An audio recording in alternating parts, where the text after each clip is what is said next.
Avec l'aide de Dieu, on va étudier le Daf Yud Amud Aleph, donc 10a du traité Brachot. Nous sommes à la 4e ligne. Suite à la suite du verset qui était dit avant dans Daf Tet, on avait vu le verset Yitamu Chatay Mina Aretz, que disparaissent les fautes de la terre. On va raconter une histoire sur la 4e ligne. Hano Birion, il y avait des Russes, d'après certains c'est des brigands, en tous les cas c'était des mauvaises personnes, c'est clair. Des Havu Bishivute de Rabbi Meir, qui étaient dans le quartier de Rabbi Meir. Ve'avu Kametzaru Letuva, il faisait beaucoup souffrir Rabbi Meir. Kabai Rabbi Meir Rachamei, il a vaillé Rabbi Meir, il a prié sur eux, qui hechi delimutu, pour qu'ils vont mourir. Amra le Brouya de Veitu, Brouya, la femme de Rabbi Meir, de Veitu, c'est-à-dire sa femme, elle a dit, Maïdatar, qu'est-ce que tu penses? Tu penses sûrement faire comme le roi David, Mishum Diktiv. Parce qu'il est écrit dans les psaumes, le roi David dit Itamu Chataim, que disparaissent les fautes. Mais sa femme, Brouria, dit à Rabbi Meir, Miktiv Chotim, est-ce qu'il y a écrit que les fauteurs vont disparaître? Chataim Ktiv, il y a écrit la faute va disparaître. En vérité, ce n'est pas exactement la faute, mais c'est celui qui fait fauter, c'est-à-dire le Yetzerara, comme voyons tout de suite dans Rashi. Chataim Ktiv, Karibé Chataim, il faut dire donc ici. Chataim, sheyich le Yetzerara, que le Yetzerara va partir. Certains expliquent ici, c'est un langage de piel qui veut dire donc de faire, celui qui fait faire les fautes. C'est pas juste la différence entre chotim et chataim, c'est aussi la manière est-ce qu'on l'écrit avec un dagesh, un point dans le tête ou pas. Mais en tout cas, l'idée, d'après tout le monde, c'est qu'il n'y a pas écrit que les fauteurs vont disparaître, que ce soit la faute, que ce soit celui qui fait fauter. En tout cas, Rachid dit clairement celui qui fait fauter, donc le Yetzerara va partir. Mais pas les fautes. Pas les fauteurs, pardon. Encore une chose, Brouria dit à son mari Rabbi Meir, Ve'od, on continue la Gemara, il shvil le Sefer Dikram, descend à la fin du verset. C'est regarde la suite du verset. Comme le commentaire de Rashi nous explique cette expression de shvil, shvil, hashpil atzmecha lesof amika, descend à la fin du verset, kol davar shel besof, toute chose qui est à la fin, karu shvelo shel davar, ça s'appelle la fin de la chose, le bas de la chose. Alors, elle lui dit, regarde la fin du verset. Il y a écrit, Ureshaim Odeinam, dans la Gemara. Ureshaim Odeinam, qu'il n'y a plus de Reshaim, il n'y a plus de mécréants. Alors, Brouria dit à son mari, Kevan de Itamu Chataim, Ureshaim Odeinam. Quoi? Parce qu'il n'y a plus de fautes. Alors, il n'y a plus de Reshaim. Disons maintenant, si d'après toi, tu dis que les fauteurs, ces fauteurs-là, tu les enlèves, mais il n'y a plus de Reshaim, il y aura peut-être des Reshaim encore après. Des Reshaim. Donc, c'est pas ça l'explication du verset. L'explication du verset est que Chataim, c'est Yetzerara va partir. À ce moment-là, il n'y aura plus de Reshaim. Il n'y aura plus de mauvais penchants et donc il n'y aura plus de mécréants. Alors, quoi faire? Alors, Brouria a donné un conseil à son mari aussi, quoi faire. Et là-bas, Rachamei la vaillou, demande miséricorde pour eux. De l'ehad ou bit tshuva, pour qu'ils fassent tshuva. Et à ce moment-là, Ureshaim odeina, mais donc, il n'y aura plus de mécréants. Il n'y aura plus de Reshaim. Ces Reshaim-là, ils ne sont plus là. Parce qu'ils sont devenus des bons juifs. Béarach Melavayo. Donc il a demandé miséricorde pour il a prié pour eux. Verhadru bitshuva. Et ils ont fait tshuva. Ah, mais là, au Tzduki le Brou, il y a un Tzduki, donc un des élèves de Tzadok. Littéralement, les élèves de Tzadok. En tout cas, quelqu'un qui va dans cet esprit-là, que Tzadok, il croyait seulement dans la Torah écrite et pas dans la Torah orale. Donc ce Tzedok, il a demandé à Brouria, la femme de Rabbi Meir, il lui a demandé, Ktiv est écrit, Rani Yakara, chante, femme stérile, Loyalada, qui n'a pas eu d'enfant. Alors il lui a demandé, je ne comprends pas ce que ça veut dire, Mishum de Loyalada Rani, parce qu'elle est stérile, elle n'a pas eu d'enfant, c'est pour ça qu'elle doit chanter. Amrala, elle lui a répondu, Shatia, imbécile, Shvil le Seifedika, descends à la fin du verset, regarde la suite. Dictive, dans la suite du verset, il y a écrit Kirabim bene shomema, sont nombreux les enfants de la femme délaissée, mibne beoula, de celle qui est habitée. Donc ici, c'est pas traduit littéralement, on parle ici de Yerushalayim et de Edom. Yerushalayim, ou Jérusalem, et Edom qui a détruit le temple. Donc Yerushalayim a été délaissé et Edom a été habité. Donc ici, le verset nous dit que les enfants de la délaissée, ils sont beaucoup plus que les enfants de Édom. Alors qu'est-ce que ça veut dire? On parle, au début on dit qu'elle est stérile, après on dit qu'elle a beaucoup d'enfants. Donc Brouya veut lui faire comprendre qu'on ne parle pas ici de quelqu'un qui n'a pas eu d'enfants. Elle a eu des enfants. Yerushalayim, comme on a un instant, on va voir, ça fait référence à Knesset Israël, à l'Assemblée du peuple juif, qui a oui des enfants. Somme en quoi? D'abord, je reprends le verset. Qui rabbi ibn Shomem ibn Beoula amar Hashem. Elles sont nombreux, les enfants a délaissé plus de celles qui habitaient, a dit Dieu. Elle a Maya Kara. Alors Brouya, elle dit, qu'est-ce que ça veut dire? Qu'elle est stérile.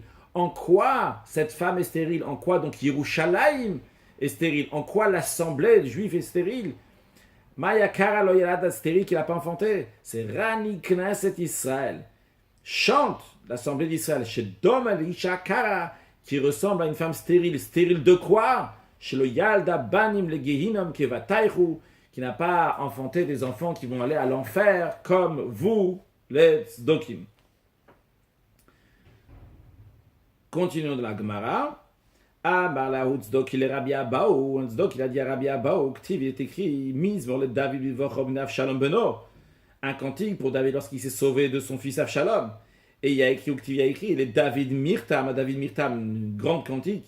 Bevochom ne Shaul Bamar, lorsqu'il sauvait de Shaul, lorsqu'il se cachait dans la grotte. Donc, David Amalek, il a dû faire la guerre avec Shaul, se sauver de Shaul, du roi Shaul, donc il était avant David Amalek. Après David Amalek, il est devenu roi. Et après, plus tard dans sa vie, il y a eu l'histoire avec Avshalom, son fils. Donc, il y a eu d'abord l'histoire de Shaul, après celle de Avshalom. Dans le psaume numéro 3, on a l'histoire de Avshalom. Et dans le psaume numéro 57, on a l'histoire avec Shaul. Alors, le Tzedok, il a demandé à Rabbi Abaou, Hey, Maase, Hava Beresha, quelle histoire s'est passée en premier? Celle de Shaul ou celle de Avshalom? Migdema, c'est Shaul, Hava Beresha, n'est-ce pas?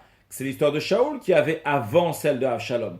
Donc, l'Irtov Beresha, il aurait dû l'écrire avant l'histoire de Shaul et après celle de Avshalom, pas dans le psaume numéro 3, Avshalom, de psaume 57, Shaul.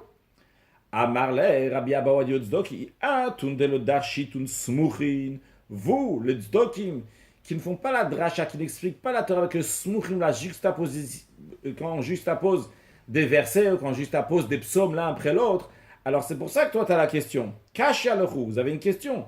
Anan, par contre, nous, qu'on croit à la Torah orale, et qu'il y a aussi des explications pourquoi des choses sont juxtaposées, des Darshinan Smuchim, qu'on fait oui la dracha, on explique oui quand les versets sont l'un côté de l'autre, le kashia, là, on n'a pas la question. Alors tout d'abord, la Gemara va expliquer c'est quoi cette notion de faire la dracha de smuchim, donc des choses qui sont juste à poser. Après, en deuxième étape, on va expliquer pourquoi le psaume de Avshalom, il est dans ce psaume 3 particulièrement. Pas le chiffre 3, mais dans l'idée juste à côté de l'autre. On va voir. De Amar Rabbi Yochanan, la Gemara explique parce que Rabbi Yochanan a dit smuchim minator minayin. D'où on sait que dans la Torah, il y a cette notion de juxtaposer un verset avec une autre verset ou une paracha, une section avec une autre section, minayin, donc c'est ça, Shenem, il dit dans les psaumes, smuchim la'ad le'olam. Ils sont proches pour toujours à l'éternité, asuim be'emet ve'yashar, ils sont formés, ils sont faits avec vérité et droitesse. Chaque détail est très important, où il est, voyons un peu plus dans Rashi, le commentaire de Rashi en haut de la page. La deuxième ligne au fond, au bout de la ligne, Smuchim la'ad le'olam, bedivre torati. Il s'agit de paroles de Torah. Pourquoi il s'agit des paroles de Torah dans ce verset-là? Parce que c'est un verset dans les psaumes qui vient acharé à la suite de ce qui est dit. Nemanim kol pikudav, que sont fidèles, sont justes, sont emuna, sont exacts, toutes ces lois, toutes les lois de Dieu. Smuchim la'ad. Ils sont collés la'ad. Alors qu'est-ce que ça veut dire? Smichat kol pikudav.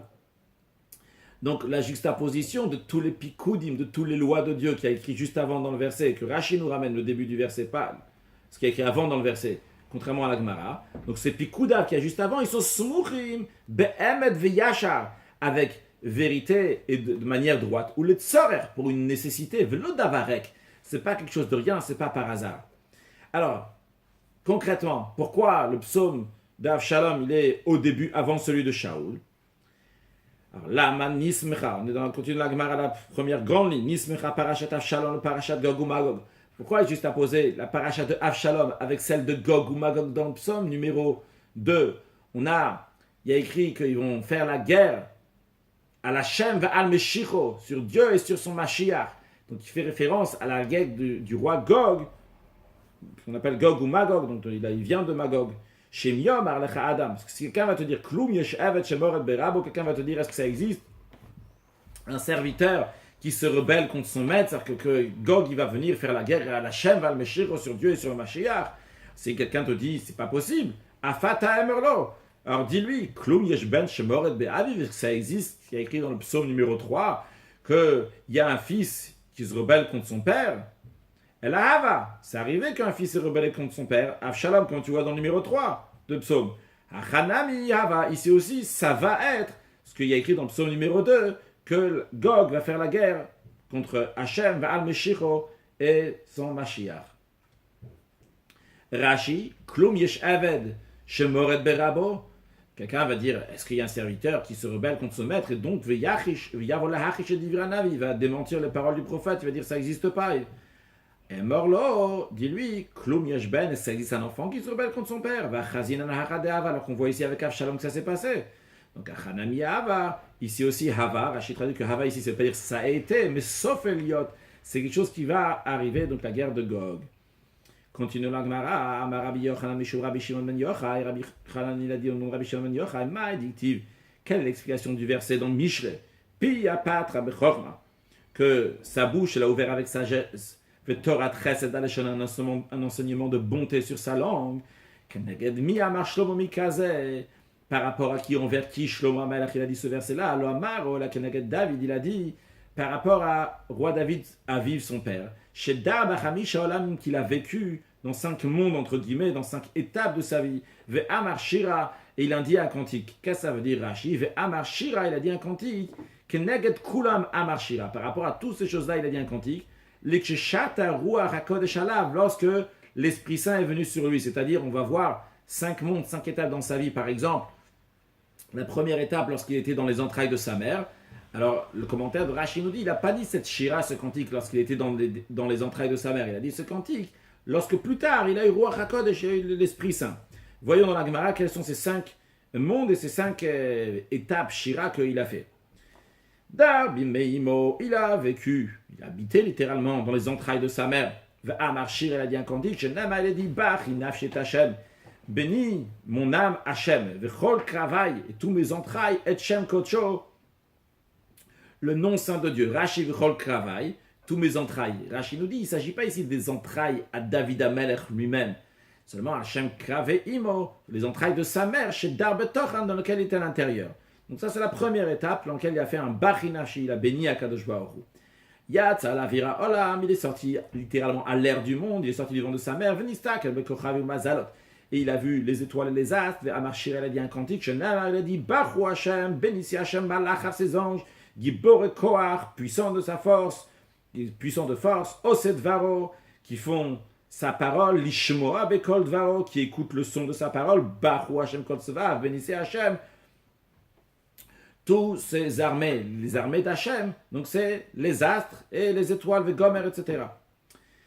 Troisième étape de sa vie dans laquelle il a fait un cantique à Dieu, Yanak Mish de Imo, il a tété du sein de sa mère, Venistakel Bedadea, il a contemplé les seins de sa mère, Ve'amar Shira, il a dit un cantique, Shenemar, il a dit, Bach inafshi et Hashem, bénis mon âme Hashem, Val Tishkiri Kol Gemulav, et n'oublie pas mon âme, Kol Gemulav, tous les bienfaits de Dieu. Michael Gemulav, quels sont tous les bienfaits de Dieu? Amar Rabbi Abaou, il a dit, She'asalaдаdim bemakom bina, qu'Hachem, il a fait que le sein de la femme soit à l'endroit de la bina, littéralement de la compréhension, mais qui veut dire à l'endroit du cœur, contrairement à un animal, que le sein est beaucoup plus bas. Tamamai, quelle est la raison que Dieu a fait que le sein de la femme va être plus haut dans le corps, donc en face du cœur? Amar Rav Yehuda, il faut corriger Rav Yehuda, il a dit qu'il est comme herba, pour pas qu'il regarde à l'endroit de la nudité, si ça aurait été plus bas. Rav Mata dit d'autres raisons, il dit qu'il est comme Atinov, et pour pas qu'il va allaiter dans l'endroit qui est souillé, qui est sale. Donc c'est pour ça qu'Hachem a fait que les seins vont être plus hauts, et sur ça, il a remercié Hachem Kol Gemulav sur tous ses bienfaits.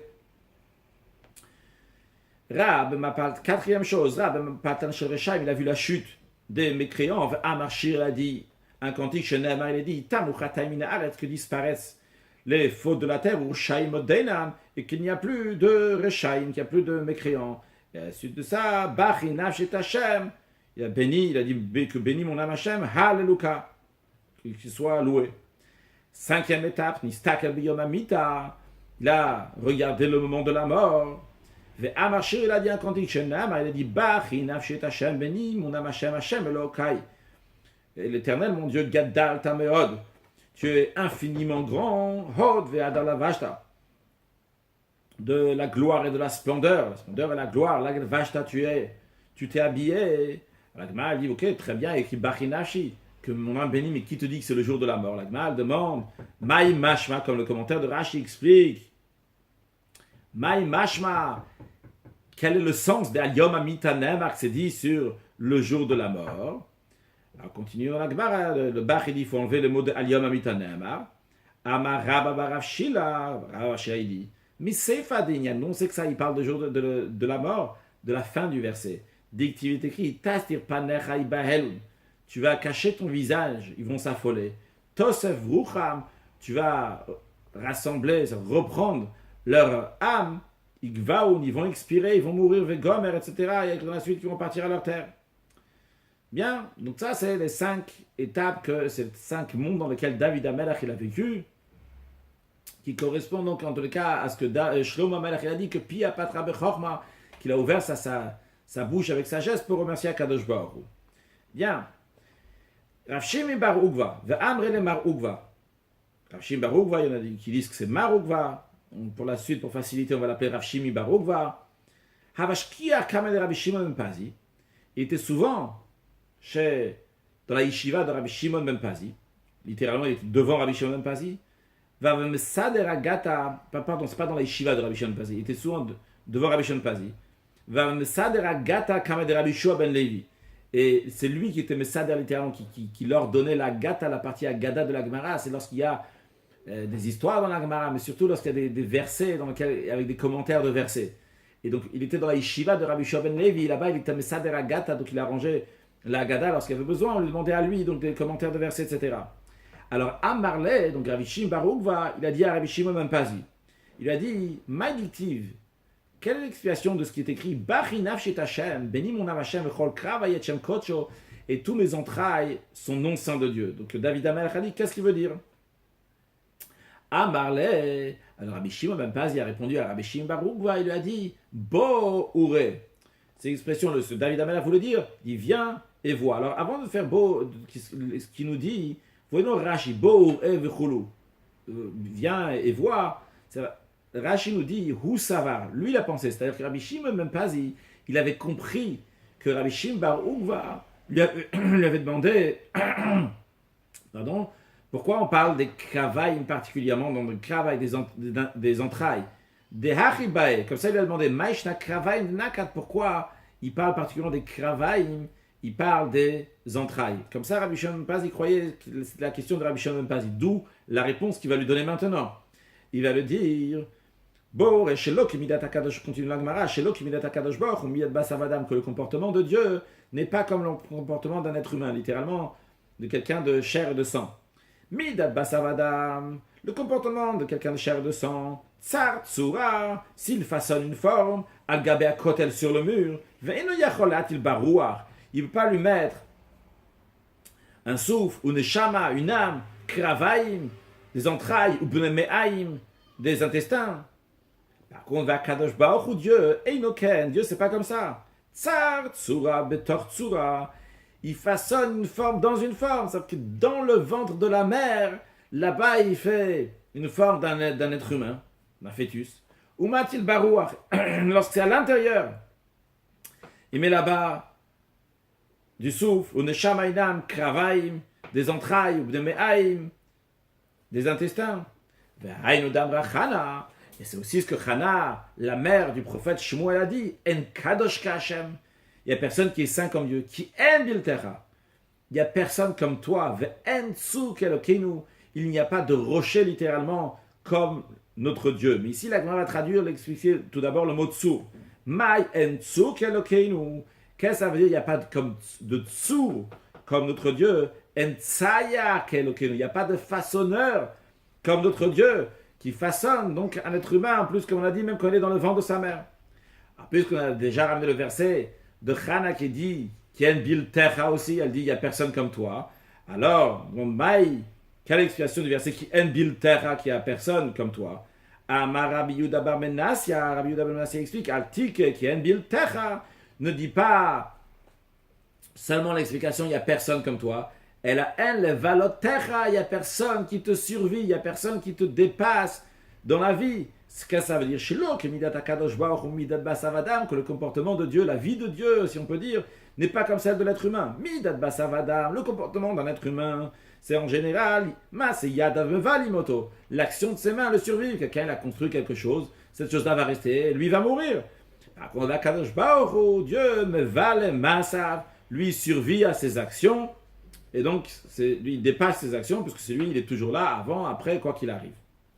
Donc tout ça, c'était Rabbi Shimon ben Pazi, ça commençait parce que Rabbi Shimon ben Pazi a expliqué à Rabbi Shimon bar Ukva quelle est l'expression de Bachinaf chez Hashem. Pardon. Oui, il a expliqué pourquoi le kravaï et Shem Kodesh. Il avait compris que la question c'était les kravaï, les entrailles. Il lui a dit comment c'est extraordinaire, comment Dieu il peut faire des entrailles. Dans un fœtus, qui est dans une femme, etc., lorsqu'il est dans les kravaï, lorsqu'il est dans les entrailles. Amarle.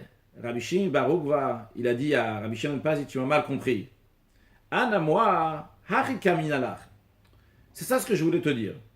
Ma question c'était la suivante. Hanechamisha bachinashi. David Amer, dans les psaumes, il dit 5 fois bachinashi, que mon âme bénit Dieu. Keneged mi amaran, David. Par rapport à quoi David les a dit?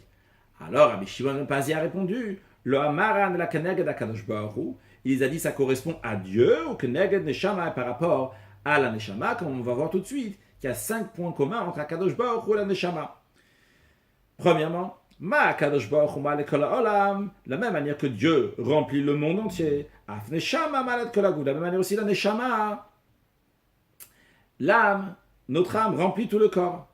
Deuxièmement, Ma Akadosh Baruch Hu ro'evenu nireh, la même manière qu'Akadosh Baruch Hu y voit et on ne peut pas le voir, Af Neshama ro'evenu nireh, la même chose aussi, la Neshama voit, mais on ne peut pas la voir.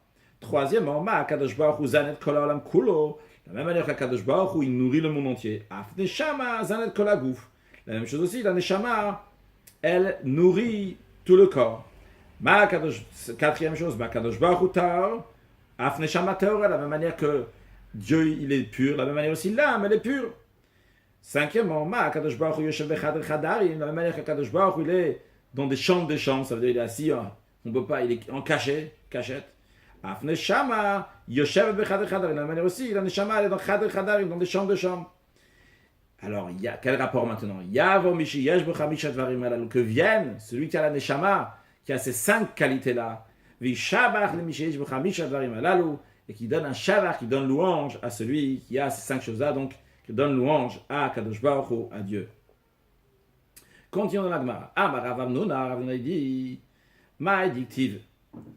Quelle est la raison, quelle est l'explication de ce qui est écrit? Alors on va faire un long enseignement de Rav Hamnuna qui va continuer même sur l'autre côté de la page qu'on ne va pas faire aujourd'hui, qui sera lié avec le fait qu'on a parlé avant de Smichat Geoula Letfila, qu'on a parlé dans la page d'avant. On a parlé de Smichat Geoula Letfila, de juxtaposer la Geoula, le bracha de Gal Israël à la Tfila, mais ça on verra dans le prochain cours avec l'aide de Dieu.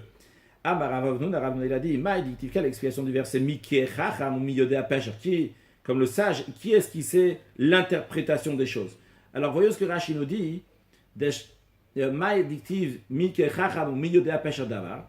Alors, Rashi vient nous expliquer ce qu'on vient de dire oralement. Pourquoi on nous ramène ça tout d'un coup? Rashi dit, parce qu'à la fin de ce sujet-là de Rav Hamnuna, on parle de juxtaposer la délivrance Gal Israël à la prière. C'est pour ça qu'on a pris cet enseignement ici. Donc, expliquons ce que veut dire ce verset. Mi kakadosh baruch ou qui comme Dieu shiyodeh lasot pshara, qui sait faire un compromis ben shnet tzadikim, entre 2 tzadikim, de justes. C'est qui les 2 justes? Ben Chizkiyahu et Ishayahu, entre le roi qui s'appelait Chizkiyahu de la lignée de David et Ishayahu qui était le prophète. Chizkiyahu amar l'était Ishayahu gabe. Chizkiyahu disait qu'il faut que Ishayahu, c'est lui qui vienne me voir chez le prophète, il doit venir me voir. D'où il a pris ça? Chizkiyahu, le roi, il disait le prophète doit venir me voir. D'où il apprend ça? Comme ça on retrouve un prophète de Eliyahu, de Azal Gabe Achav, qui est parti voir Achav, voyons Rashi. On voit que c'est le prophète Eliyahu qui est parti voir le roi Achav. Dictive, il est écrit, suite à 3 ans de famine qu'il y avait, il y a écrit Vayalach Eliyahu. Eliyahu est parti leherot el Achav pour se montrer chez Achav. Continuons la Gemara. Ishayahu, par contre, le prophète, il a dit Yamaleit Chizkiyahu Gabay, que Chizkiyahu, le roi, c'est lui qui doit venir chez moi. Comme ça, on retrouve chez Yehoram, le fils de Achav. Donc, il était aussi avec à cette époque-là, il était parti faire une guerre avec Moab, avec un autre roi, Yoshaphat. Voyons tout de suite Rashi. Yehoram Azal Gabe Elisha. Donc, Yehoram, il est parti. Aujourd'hui, là, je vais lire la Gemara d'abord. On trouve chez Yehoram ben Achav. Achav de Azal Gabe Elisha qui est parti voir le prophète Elisha. Donc c'est pour cela que Ishayahu disait, c'est le roi Chizkiyahu qui doit venir chez moi. Voyons Rashi maintenant. Yehoram Azal Gabe Elisha. Yehoram il est parti voir Elisha. Quand est-ce s'est passé? Chez Al-Khou Moab, lorsqu'ils sont partis faire la guerre sur Moab. Donc lui, Yehoram, Yoshaphat. Yoshaphat c'était le roi des autres 10 tribus d'Israël. Et ils ont fait la guerre ensemble contre Moab. Maintenant, eux donc, Chizkiyahu et Ishayahu ne se rencontraient pas. Quel est le problème? Rashi nous dit. Demitor, Shelo Yahor Chimzet Selze. Puisque l'un n'allait pas chez l'autre, ni Ishayahu c'est Chizkiyahu, ni Chizkiyahu chez Ishayahu, alors lo haya mochicho al shelo nasa isha. Ishayahu n'a jamais réprimandé Chizkiyahu qui n'a pas eu de femme. C'est là le problème qu'ils ne sont pas rencontrés. Continuons dans la Gemara. Ma'asa kadosh baruch, qu'est-ce que Dieu a fait? Il a amené des souffrances sur le roi Chizkiyahu. Ve'amarlo, et il lui a dit Ishayahu à Ishayahu. Il a dit au prophète Ishaïa, il faut aller voir l'homme, visiter le malade. Il a dit, à cette époque-là, Chizkiyahu il est tombé malade donc pour mourir, il allait mourir. Le prophète Ishayahu ben Amoz Hanavi est venu chez lui. Il lui a dit, ainsi a dit Dieu, save le vetra, fais un testament pour ta maison, pour ta famille, qui mette à ta car tu vas mourir, tu ne vas pas vivre. La Gemara demande, c'est quoi cette répétition? Qu'est-ce qu'il a voulu lui dire en disant tu vas mourir, tu ne vas pas vivre? Si tu meurs, c'est sûr que tu ne vas pas vivre. Il lui a dit, c'est très fort ce qu'il lui a dit. Il a dit, Metata baolamazé, tu vas mourir dans ce monde-là. Tu ne vas pas vivre dans le monde futur. Amarle, alors Chizkiyahu, lorsqu'il a entendu ça, il a dit, Ishayahu, pourquoi tout ça? Pourquoi cette si grande punition? Amarle, Ishayahu lui a répondu, Michou de la sac, t'avais pire vérifié. Il a dit, parce que tu n'as pas eu à faire la procréation, tu n'as pas fructifié, multiplié, tu n'as pas eu d'enfant, tu t'es pas marié. Amarle, alors Chizkiyahu il a dit à Ishayahu, il y a une bonne raison pourquoi je ne me suis pas marié. Mishum de Chazal, j'ai vu par l'Esprit Saint, de Nafke Mina et Bnin de l'Omalu, que je vais avoir des enfants qui ne sont pas bons, qui se comportent mal. Amarle, alors il lui a répondu, Ishayahu, Bahad et Kafshe de Rachamana. Bahad est dans des choses cachées, qui sont cachées de Rachamana de Dieu. La malach, pourquoi? De quoi tu te mêles? C'est des choses que Kadosh Baruch Hu t'a cachées. Pourquoi tu es parti chercher là-bas dans Ruach HaKodesh maintenant? Qu'est-ce que tu dois faire? On va faire Rashi dans un instant, d'ailleurs, d'abord continuer la Gemara. Maï de mefagdat, ibaïlach le mevad. Ce qu'on t'a ordonné de faire, tu aurais dû faire. La Torah dit il faut se marier, il faut avoir des enfants. Marie-toi et des enfants. Ou bah de nicha kamed kuchabrichu. Et ce qui est bien pour Dieu. Nicha, ce qui est noir, ce qui est agréable, ce qui est tranquille pour Dieu, littéralement. Là, il va faire. Donc, tu aurais dû te marier. Voyons le commentaire de Rashi sur l'expression Kafshe de Rachamana. Donc, Starim d'Akadosh Baruch Hu, le sujet caché de Dieu. Donc, ça, c'est la traduction littérale, Kafshe de Rachamana. Rashi ramène une preuve sur cette expression de Kafshe, qui veut dire quelque chose donc, qui est caché. Kemo Recha Bekafsha. Donc, mettre la tête dans Kafsha. Là-bas, de quoi il s'agit? Il s'agit donc à l'époque, après avoir abattu un animal, ils prenaient la tête pour enlever des poils, ils faisaient passer de l'eau, et après, ils mettaient la tête, Bekafsha, donc c'est dans la cendre qui était chaude, comme ça, les poils vont s'enlever. Rachid dit, Behatmanata Efer, lorsque ils sont matmin, ils vont cacher donc ta tête à Efer dans les cendres. En tous les cas, juste ce que Rachid veut nous dire, cette expression de Kafshe vient dans le langage, de cacher quelque chose, de mettre à l'intérieur de quelque chose, matmin, en hébreu. Continuons dans la Gemara. Alors, Amarle, Chizkiyahu n'a pas lâché l'affaire civile, il lui a dit maintenant, Hashta maintenant, havli bratach. Il a dit, donne-moi ta fille. En mariage. Efshar de gamma zchuta didi vedidar. C'est possible qu'il y aura mon mérite et ton mérite. Venafke minai banin de malo. Ça va sortir de moi des bons garçons, des garçons qui vont être bien. Amarlei Shayahu a dit, Gvar nigzera alecha gzera. Le décret a déjà été décidé. Donc, toi, tu vas mourir. Rashi, nigzera gzera, shetamut. Tu vas mourir, donc il n'y a pas de quoi discuter. Amarlei a dit, Ben Amoz, fils de Amoz, en parlant au prophète, Kale nevuatra, finis ta prophétie, vetse, et sors. Kar mekubalanim bet aviaba. Comme ça, moi, j'ai reçu de la maison du père de mon père. Ici, ça fait plus que le père de son père. Il s'agit du roi David. Il a reçu qu'un filou cherev chad amunachat atzava shel adam, que même si une épée tranchante, elle est sur le cou de l'homme, à limna atzum min harachamim, qui ne s'empêche pas de prier à Dieu. Tout est possible. Où est-ce qu'il a reçu ça chez son père? Rashi mekubalanim bet aviaba. De qui c'est qui son père? Le père de son père, c'est David. Shera et malach, il a vu l'ange. Vechabo shrufa beyado. Il avait son épée dégainée, on dit. Donc dans sa main. Besof Sefer Shmuel, la famille de Shmuel. Velomana atzomina racham, il ne s'est pas empêché de demander miséricorde. Et d'ailleurs là-bas en plus ça marchait. Il a dit au malach, à l'ange d'arrêter de l'épidémie qu'il y avait là-bas. On va conclure avec les deux dernières lignes de la Gemara. Itmar nami Rabbi Yochanan et Rabbi Eliezer de Amre Tarvayu. Rabbi Yochanan et Rabbi Eliezer. La sœur Tachas nous dit qu'il faut dire Rabbi Elazar. De Amre Tarvayu, les deux ils disent Afil ou chadamunach atatzavar shel adam, que même s'il y a une épée aiguisée qui est sur le cou de l'homme, alimna atzmina racham, qui ne s'empêche pas de prier, shenema, il a dit hen itkeleni ikteleni lo ayachel. Yov il dit que même si Dieu va me tuer, lo ayachel, à lui je vais prier. Et dans la suite de la Gemara, dans la page suivante, Bezrat Hashem, on aura la suite dans cette idée-là et encore plusieurs détails sur le comportement de Chizkiyahu. Alors pour conclure avec une halakha, je ne sais pas si on peut dire c'est une halakha, mais en tous les cas quelque chose avec lequel halikha on peut aller. On voit l'enseignement déjà de Rabbi Meir, comment il faut se comporter avec des Réchaïm, il faut prier pour eux, pas qu'ils vont mourir, mais au contraire qu'ils vont faire teshuva. En plus de prier, on peut aller les voir directement, discuter avec eux pour les rapprocher du judaïsme. Aujourd'hui, on voit que c'est tout à fait faisable. Et une deuxième halakha de halikha, c'est pas ramené dans le Shulchan Aruch ou quoi que ce soit, mais en tous les cas, ne jamais baisser les bras pour prier à Kadosh Baruch ou même dans les moments les plus difficiles. Un sujet de Chassidut, on a ramené ici comment la Neshama, elle remplit le corps, comme à Kadosh Baruch, il remplit le monde. C'est expliqué dans la Chassidut, que c'est la notion de Memale Kol Almin. Il y a deux niveaux de divinité, un qui s'appelle Sovev Kol Almin, un niveau de divinité qui se trouve dans le monde, mais qui dépasse toute chose dans le monde. Il y a un deuxième niveau de divinité qui est Memale Kol Almin, qui rentre dans le monde.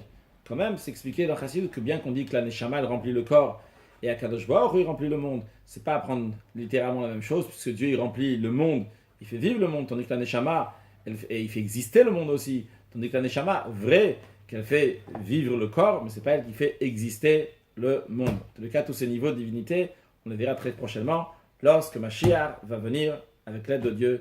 Aujourd'hui, Mashiach now, excellente journée.